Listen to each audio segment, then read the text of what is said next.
people are looking out their windows like, why is this guy stopping here? Don't ask me. I'm just an idiot. You know, everything, we're all tight and good to go.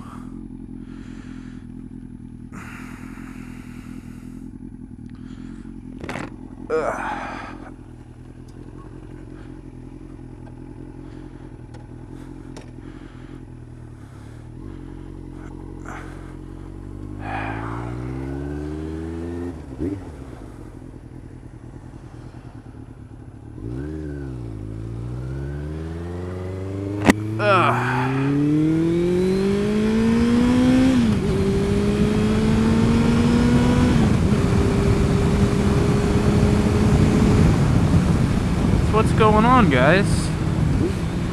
I am BA and you're watching my channel. Let me go ahead and use this one as introduction, just, you know, let you guys know who I am and kind of what I'm about.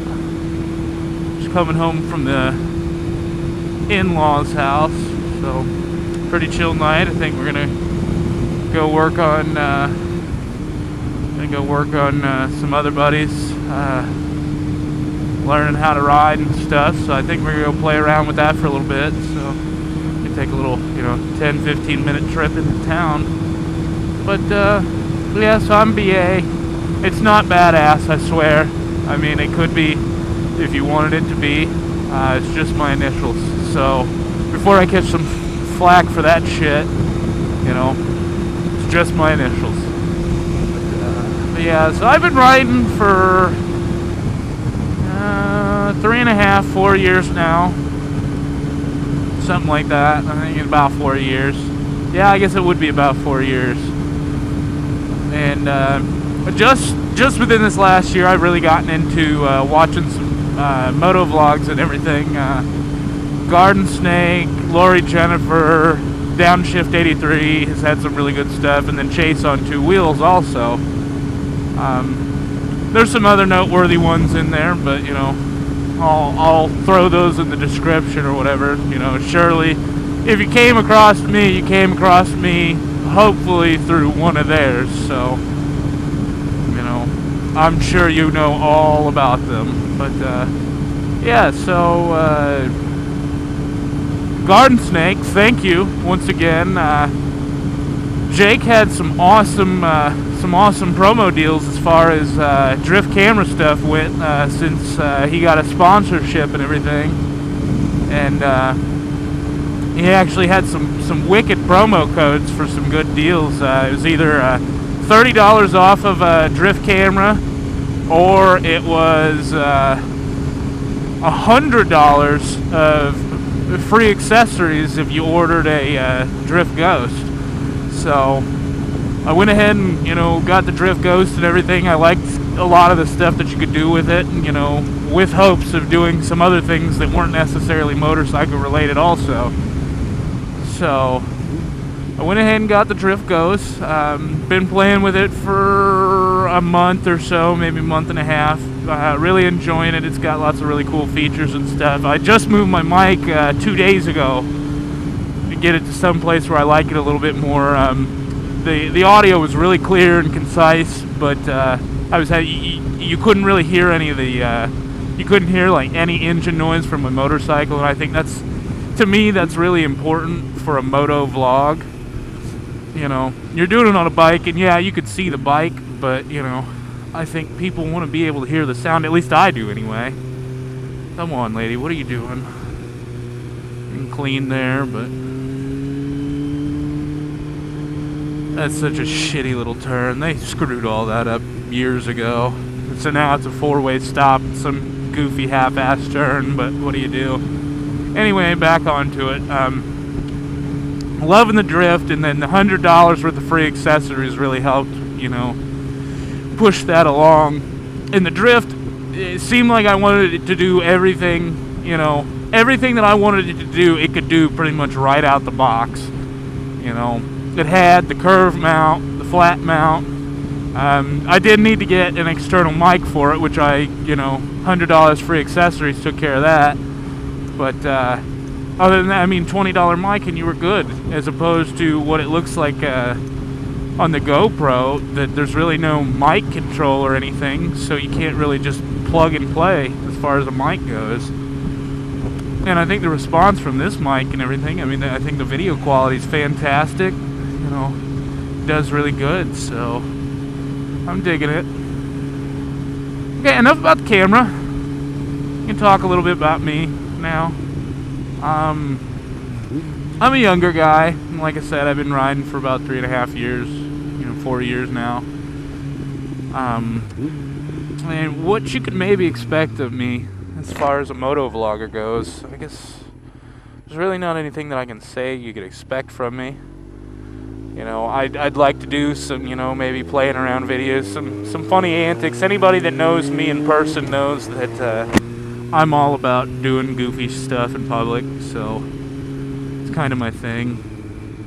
And then, I want to do into the vlogs and everything, really push it towards, close friends and family that don't really ride, but I want to be able to share with them the experiences that I get, because really, I think motovlogging is just an extension of the passion that, any avid rider has, in the first place, just an extension on top of that, to really show the rest of the world, show their family and their loved ones, and their friends and their colleagues, just what riding means to them.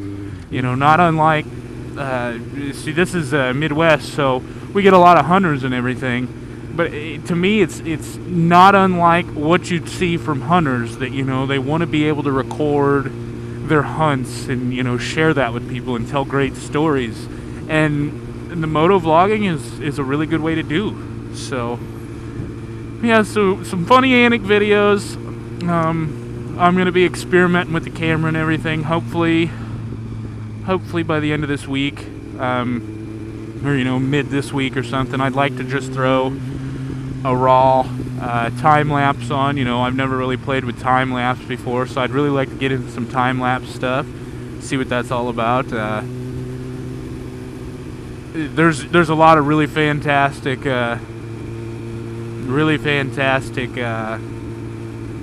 time-lapse stuff out there from other motovloggers, and I'm going to try to go ahead and link those in the video description as well, just in case you haven't seen any of them. I mean, it's just really cool. It's really artistic.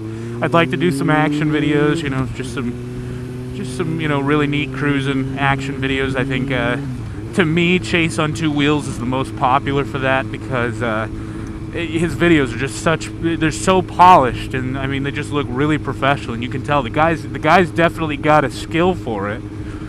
So I love watching his action videos. They're really cool, it's a very feel good, and it gets you pumped to get out and ride.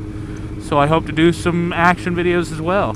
And another thing that I want to do is some how-to videos. Since I've been riding, now I work on cars, so bikes are a little fresh for me, but since I've been riding, there's lots of really cool things that I picked up, over the last couple of years that, just some little tips and tricks, stuff that I may not have seen anybody else doing, just some helpful hints, and I want to be able to share that with other people. Anything to help somebody spend a lot of unnecessary money at a shop. So, yeah, I think we're gonna cut out this way.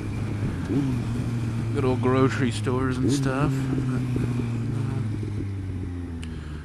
Also, like I said, this is Midwest. It's a small town. It's Quincy, Illinois. Maybe around 40,000 people or so. And then we've got an added population that doesn't really come into play necessarily because all the really small towns around us and neighboring smaller cities and villages and whatnot. So, there's stuff going on here. It ain't too bad, and it's small enough that, the only thing that I can say that I don't like about how small it is if you do something everybody knows, and that could be quite a frustration. You know what I mean? But yeah, I'm heading to a buddy's house right now, so hopefully we'll do a little bit of riding. And I think that's all I got for you guys tonight. So have a good evening, and hope to see you guys some more.